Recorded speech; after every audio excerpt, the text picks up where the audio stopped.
चलिए बेटा, जो हमारा पिछला टॉपिक था वो था मोटर डेवलपमेंट। आज हमारा जो टॉपिक है चैप्टर 5 है और हमारे चैप्टर का नाम है चिल्ड्रन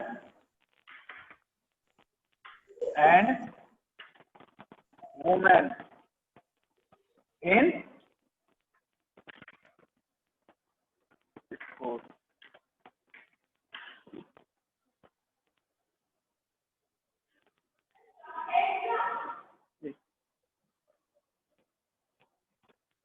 बेटा तो इसमें बताना है हमको कि जो, एक मिनट एडमिट करना पड़ेगा सबको,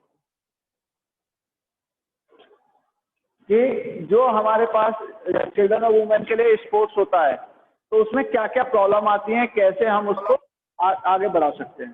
ठीक है, तो पहला जो हमारा चैप्टर था, पहला जो टॉपिक था वो था मोटर डेवलपमेंट। मोटर डेवलपमेंट के बारे में मैंने आपको बताया। आज हम ये जानते हैं कि स्पोर्ट्स करने में कौन कौन से कॉमन मतलब जो आज वर्ल्ड में या स्पोर्ट्स से रिलेटेड जो प्रॉब्लम्स होती हैं, जो प्रॉब्लम होती है postural, common postural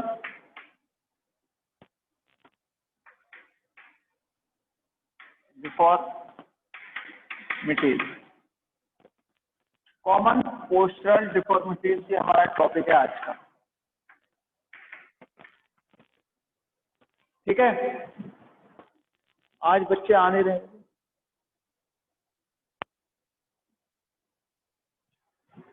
common postural deformities, जो कॉमन डिफॉर्मिटीज होती हैं पोस्चर में, शारीरिक जो प्रॉब्लम्स होती हैं, वो किस तरह से हमें स्पोर्ट्स में जाने से रोक सकती हैं या हम कैसे स्पोर्ट्स में जाने से वंचित हो सकते हैं, और साथ ही इन डिफॉर्मिटीज को कैसे हम सही कर सकते हैं।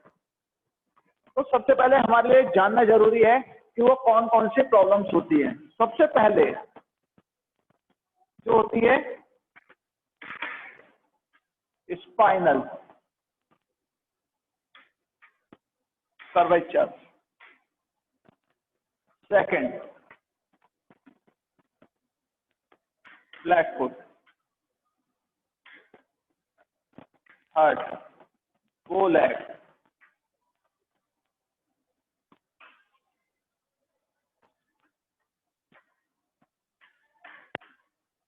नॉक नीज, और लास्ट का है आपका राउंड शोल्डर।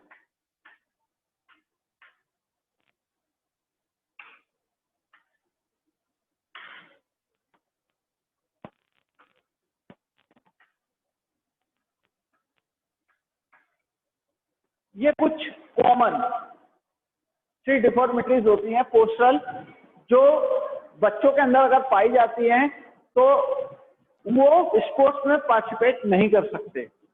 तो इसीलिए इनको एज सून एज जल्दी फिनिश करना पड़ता है, इनको खत्म करना पड़ता है।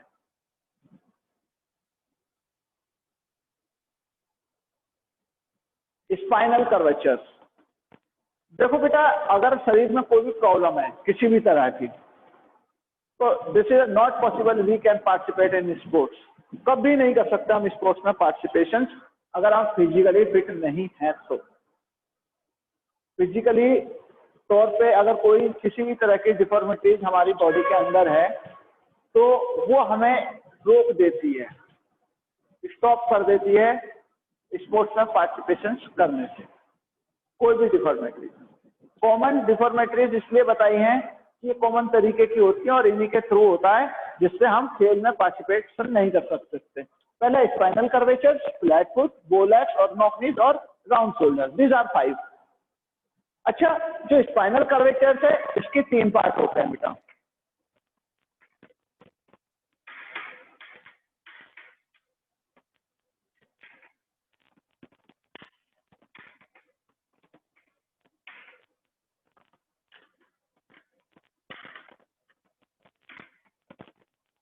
स्पाइनल क्या होता है? स्पाइनल कोड जो होती है हमारी, जो बैकबोन होती है स्पाइनल कॉर्ड, उसके अंदर 3 तरह की प्रॉब्लम्स आती है। पहली होती है काइफोसिस, दूसरी होती है लाइड्रोसिस और तीसरी होती है स्काइलोसिस।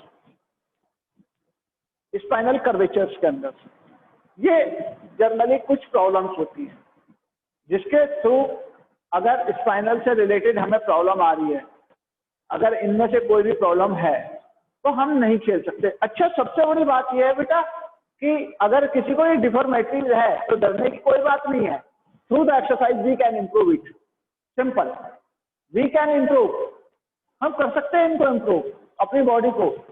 ये ऐसा नहीं है कि खत्म नहीं होंगी, नहीं, ये खत्म हो जाती है, बस थोड़ा सा हार्डवर्क चाहिए होता है। कॉमनली बच्चों में होती भी है, आपने कुछ बच्चे देखे होंगे जो झुक के चलते हैं और अच्छे एथलीट बन जाते हैं आगे चल के। क्यों? They can remove their deformities और देयर हैबिट्स। कुछ हैबिचुअल्स हो जाते हैं बच्चे, आदत ऐसी हो जाती है, या इम्यूटेशन मतलब नकल करने की वजह से, ये कुछ ऐसी चीजें हैं। सर बच्चों को कंफर्मेशन दे दीजिए। किसको बेटा? प्रेरणा?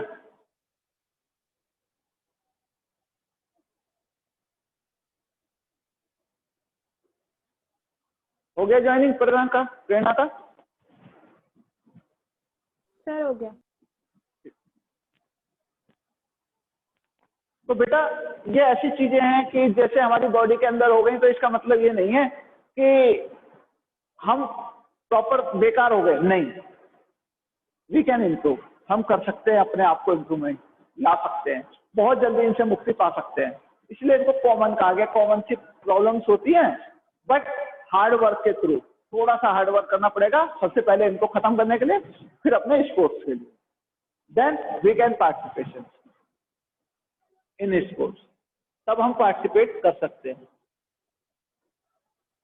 तब हम पार्टिसिपेशन कर सकते हैं। तो पहले स्पाइनल कर्वेचर्स होती है। आप राइट डाउन करना चाहें, राइट डाउन कर लीजिए, मैं आपको एक एक करके बता रहा हूं। अब सबसे पहले मैं लूंगा काइफोसिस।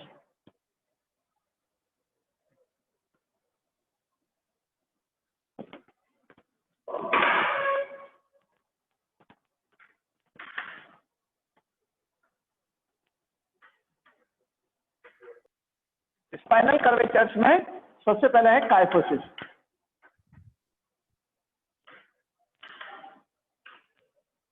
काइफोसिस का मतलब होता है कुबड़।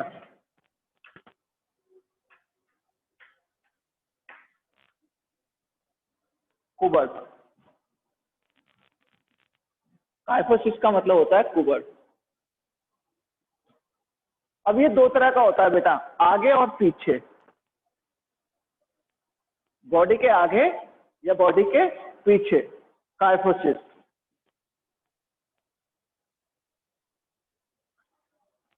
देखिए, हमने जर्नली बहुत सारे लोग देखे होंगे जो इस तरह से हो जाते हैं, जिनके बैक में राउंड, पीछे की तरफ राउंड एक सर्कल सा बन जाता है गोला टाइप में। ये जो बैक बोन है इस तरह से हो जाती है बेटा, बैक जो है वो घूम जाती है राउंड में, इस तरह से झुक जाते हैं।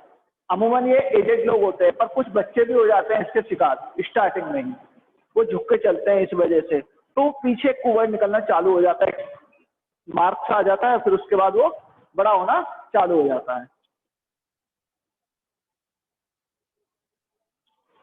तो इसको कहते हैं काइफोसिस, जब कुबड़ पीछे की तरफ निकलता है, कुबड़ पीछे की तरफ निकलता है। अच्छा, काइफोसिस हो, लाइड्रोसिस हो या स्काइलोसिस हो, फ्लैट फुट हो, A to Z कोई भी कॉमन प्रॉब्लम हो, 3 चीज उसमें मेंशन होती हैं। पहली कॉसेस,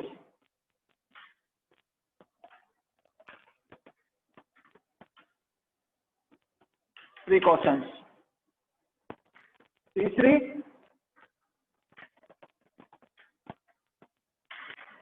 रेमेडीज। 3 चीज मेंशन होती है बेटा, पहली होती है कॉसेस, दूसरी प्रिकॉशंस, तीसरी रेमेडीज। पहला कि क्या कारण है, अगर किसी को काइफोसिस हो गया, उसके पीठ पे कुबड़ आ गया है, तो what was the reason behind it, उसके पीछे क्या रीजन थे। ऐसा क्या हुआ कि उसको ये प्रॉब्लम हुई, नंबर 1। दूसरा कि हमें क्या प्रिकॉशंस लेने चाहिए, पहले से सावधानी बरतनी चाहिए। प्रिकॉशंस का मतलब होता है पहले से सावधानी ले लेनी चाहिए। Precautions is better than remedies.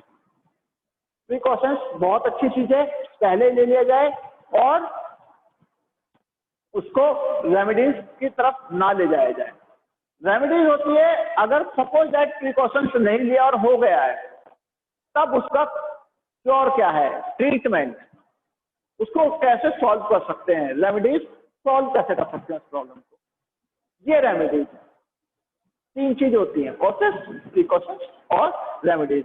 पहली बात तो हम इसके कारण भी जान लेते हैं, चलो कारण भी पता कर लिया हमने। तो प्रिकॉशन, हमें प्रिकॉशंस रहना चाहिए अपने बच्चों को लेकर, पेरेंट्स को प्रिकॉशंस रहना चाहिए कि वो इन कॉमन डिफॉर्मिटीज के शिकार ना हो, पोस्चरल डिफॉर्मिटीज के शिकार ना हो। अगर सपोज दैट हो भी गया तो हाउ कैन रिलीव इट, कैसे रिलीव कर सकते हैं इससे। Then remedies. पहली अगर मैं बात करूं काइफोसिस की बात करता हूं तो इसके कॉज क्या होते हैं। कभी कभी छोटे बच्चे की तरफ ज्यादा वेट रख देते हैं उसके शोल्डर के ऊपर, उसका निकल जाता है। या वो बच्चा बुड्ढों की नकल करता है ना, इमिटेशन नकल करके चलता है, ऐसे बुढ़े चलते हैं ऐसे नकल करके चलता है, तो that is the also cause of kyphosis. ठीक है। या फिर बच्चे की हैबिचुअल हो गया बच्चा इसी तरह चलने का, तो कुछ ये कॉजेज होते हैं बेटा। उसके बाद precautions, precautions is the just opposite of causes. Remember this thing always, हमेशा याद रखिएगा आप हमेशा याद रखिएगा कि जो प्रिकॉशंस होते हैं वो हमेशा अपोजिट होते हैं कॉजेज के। क्यों? जो कॉज है अगर हम उन्हें होने ना दें, उनसे पहले ही बचाव कर ले, तो ये हमें प्रॉब्लम होंगी नहीं। तो जो प्रिकॉशंस हैं वो कॉजेस को ध्यान में रखें, हम ध्यान रखें कि क्या कारण होते हैं, तो हम पहले से अगर सतर्क रहेंगे कि इन कारणों से बच्चों को ये प्रॉब्लम हो जाती है, तो हम बच्चों को वो करने नहीं देंगे। जैसे सपोज वो ऐसे करके चलता है, हैबिचुअल हो गया, हम उसकी हैबिट को बदल देंगे शुरू से ही। ठीक है। या फिर बच्चा नकल करता है, उसको नकल करने से रोकेंगे एजेड आदमियों की। ठीक है। या फिर उसके ऊपर वजन नहीं डालेंगे, उसकी बैक पे ज्यादा वजन नहीं डालेंगे। क्लियर?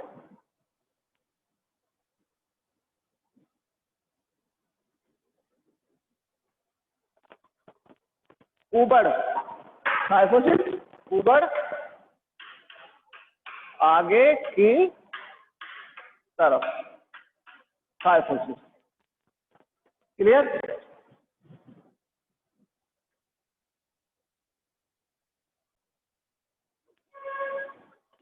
जब हम बात करते हैं लाइड्रोसिस की, तो इसका मतलब होता है कुबड़।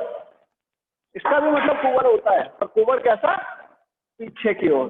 कैसा बेटा? पीछे की ओर, पीछे की तरफ। सॉरी, वो थोड़ा रॉन्ग हो गया, ये आगे की तरफ होता है, वो पीछे की तरफ।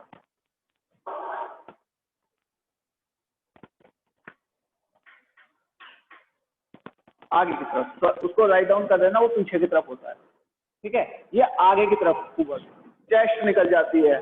कभी कभी आपने कुछ लोगों को देखा होगा जिनकी चेस्ट इस तरह से निकल जाती है बाहर की तरफ। ठीक है, इस तरह से बाहर की तरफ चेस्ट का निकलना। ठीक है। जो स्पाइनल कॉर्ड होती है वो आगे की तरफ जाती है, और स्टोमक जो एब्डोमिनल पार्ट होता है, पेट का पार्ट होता है, वो नीचे को दब जाता है। तो चेस्ट बहुत ज्यादा बाहर दिखाई देती है।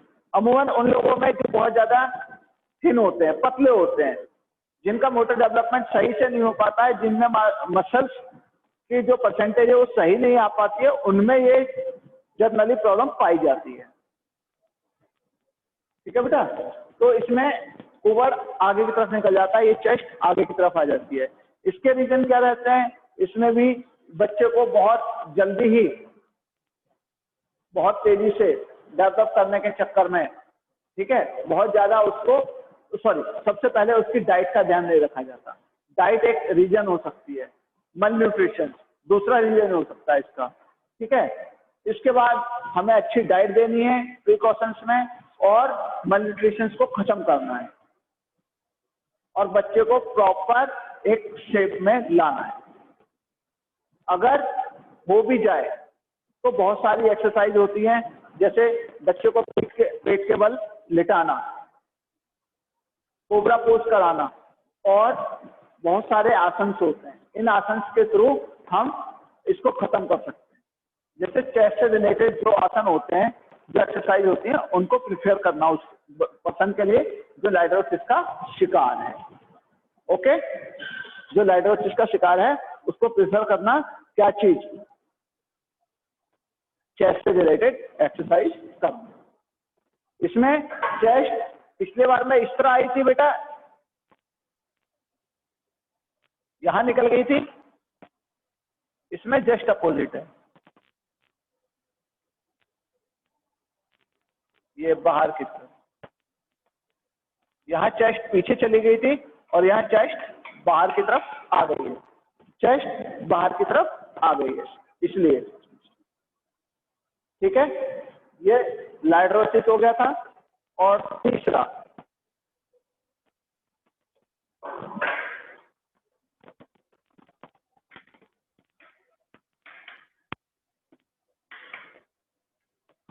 स्काइलोसिस।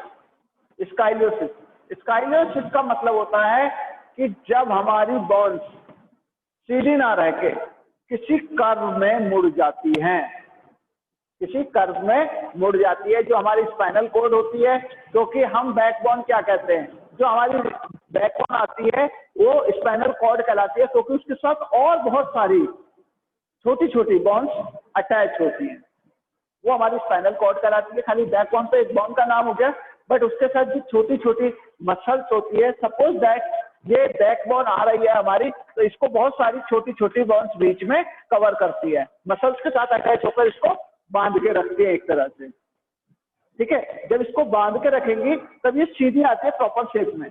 पर क्या होता है, जब हमारी मसल्स कमजोर हो जाती हैं, जब हमारी मसल्स कमजोर हो जाती है बेटा, तो उस टाइम पे this is the problem of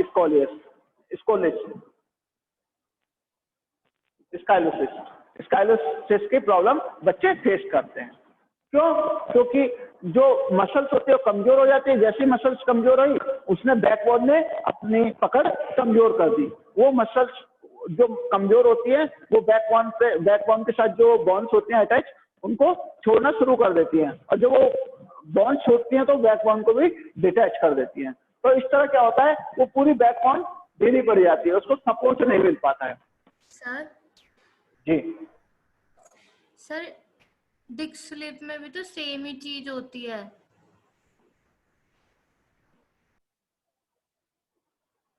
तो मैं बात कर रहा था स्काइलोसिस की।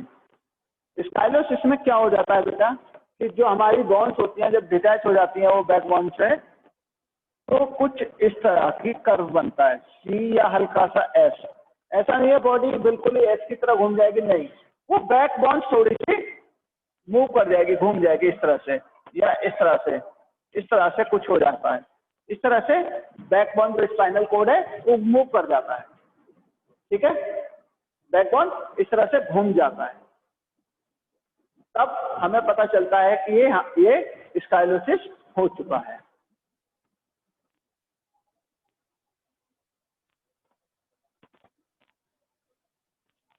दूसरा,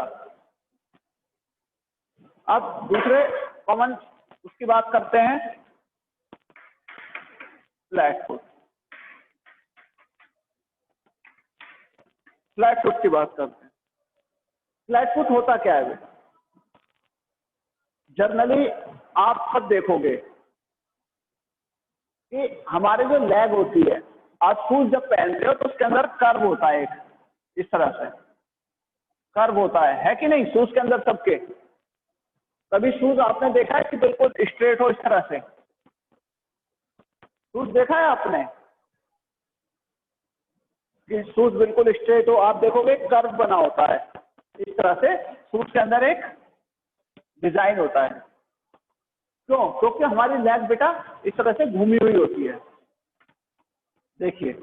और जब ये पैर के अंदर इस तरह का कर्व ना बने और वो सीधा हो जाए, कर्व सीधा हो जाए, कर्व बिल्कुल सीधा हो जाए, तो उसको क्या कहते हैं? Flat foot. जब कर्व बिल्कुल सीधा हो जाता है तो उसको फ्लैट फुट कहते हैं, ठीक है।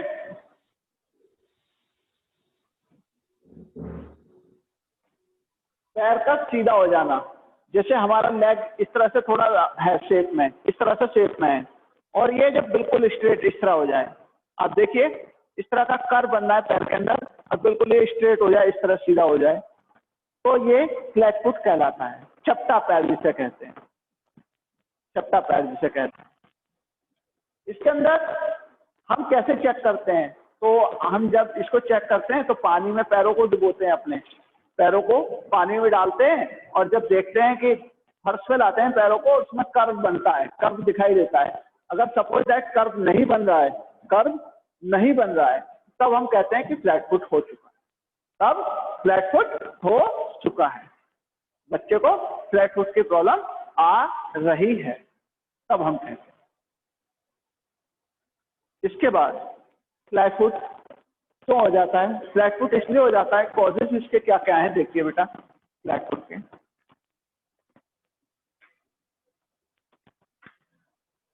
सबसे पहले चेक कैसे करेंगे फ्लैट फुट को, मैंने आपको बताया कि पानी में पैरों को डालते हैं, फर्स्ट पे उसके निशान लेते हैं, स्पोर्ट लेते हैं। अगर स्पोर्ट्स में बिल्कुल स्ट्रेट जाता है पैर, तो हमें पता चलता है कि बच्चे का जो पैर है वो फ्लैट है, फ्लैट फुट है।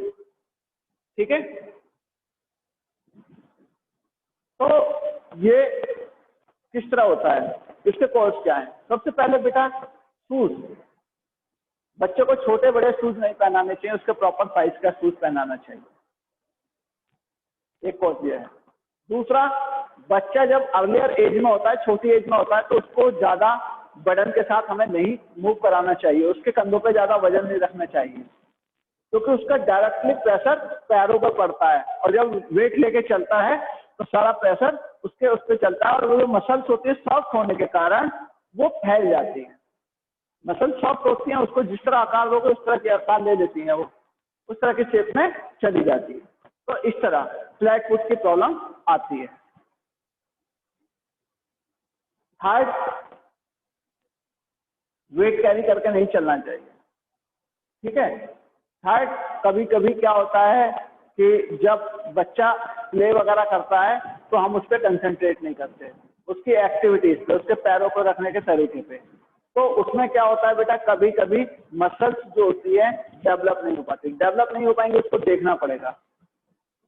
ठीक है, ये कॉज नहीं है, एक इसका जानने का रीजन है। ठीक है, इसके बाद फ्लैट फुट को प्रिकॉशंस क्या है, तो वही है प्रिकॉशंस, मैंने बताया it's just opposite of causes, कि बच्चे को वेट कैरी नहीं कराना चाहिए, उसको शूज सही तरह के दिए जाने चाहिए।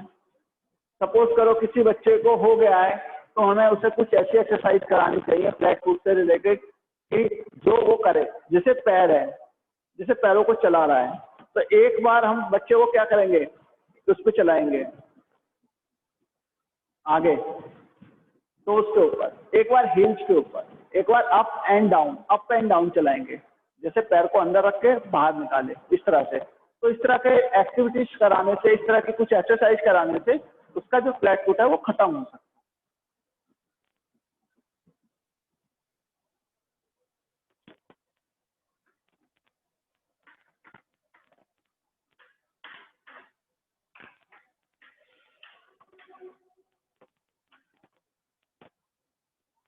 नॉक नीज,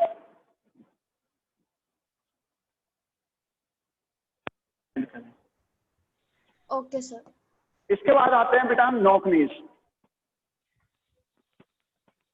नॉक नीज क्या है? ये नॉक का मतलब खटखटाना, कभी भी आपने देखा होगा, खटखटाना या किसी चीज से टकरा जाना, टकराना, ये नॉक करना। और नीज जो हमारे घुटने होते हैं, नीज जो हमारी घुटने होते हैं, तो इसका मतलब दोनों नीज का आपस में टकरा जाना, कुछ इस तरह से।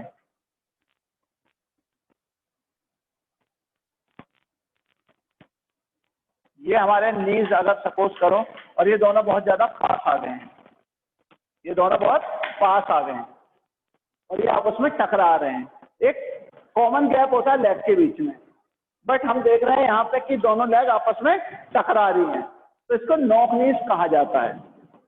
क्या कहा जाता है? नॉक नीज कहा जाता है इसको जनरली, कि ये दोनों आपस में टकरा रही हैं। तो नॉक नीज के अंदर दोनों जब नीज आपस में टकरा जाएं तो ये नॉक नीज कहा जाता है। ये भी कॉमन पोस्चरल डिफॉर्मिटीज है।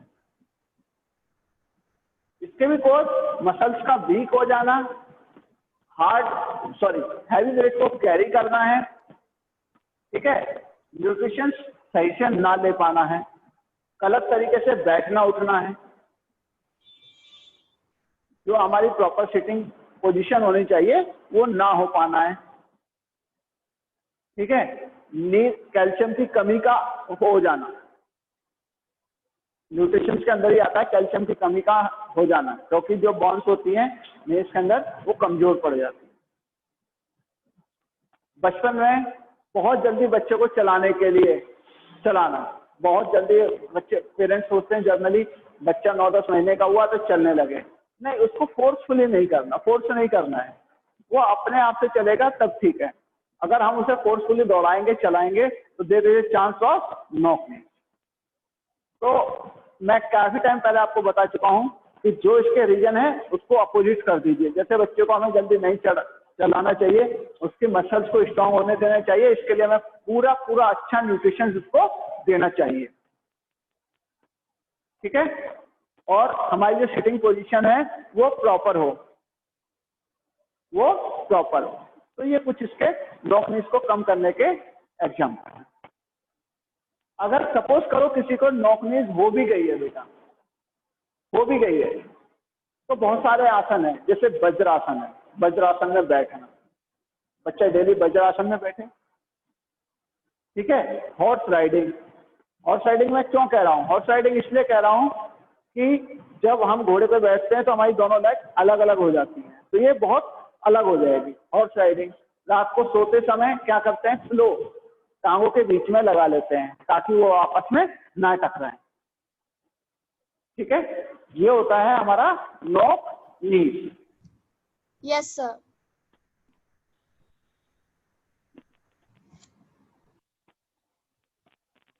इसके बाद आता है बेटा बो लेग।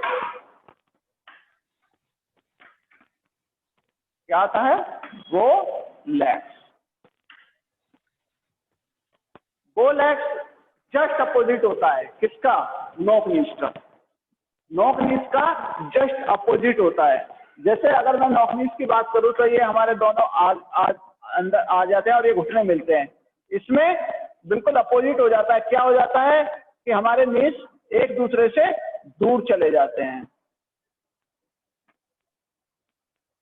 ये नीज में गैप आ जाता है, बहुत ज्यादा गैप को कवर कर लेते हैं, ये बहुत ज्यादा गैप आ जाता है पैरों में। आपने देखा होगा एक धनुष टाइप में, आपने बहुत सारे एजेड आदमी देखे होंगे तो उनके पैरों में आपने देखा होगा कि धनुष बन जाता है, एक गोल राउंड, एक चक्र सा बन जाता है, गोले टाइप का।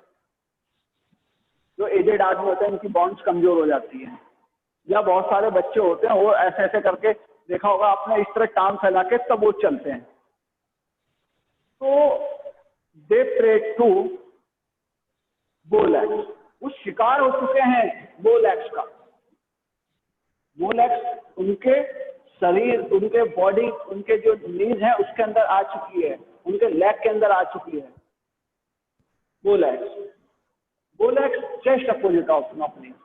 नॉक नीज में क्या होता है, दोनों क्लोज आती हैं, दोनों नीज एक दूसरे के क्लोज, और ये क्या होता है, दूर चली जाती हैं एकदम, बिल्कुल दूर। मतलब आप ये देखिए कि जो लेग का बैलेंस है वो बिल्कुल बिगड़ जाता है, चाहे नॉक नीज हो चाहे बो लेग्स हो, क्योंकि हमें एक पैरेलल पैर रखने होते हैं, पैरेलल चलना होता है, तो उसके लिए इक्वल होना चाहिए दोनों लेग्स का। वो पास आएंगी तब भी चलने में दिक्कत है, और दूर चली जाएंगी तब भी चलने में प्रॉब्लम होती है।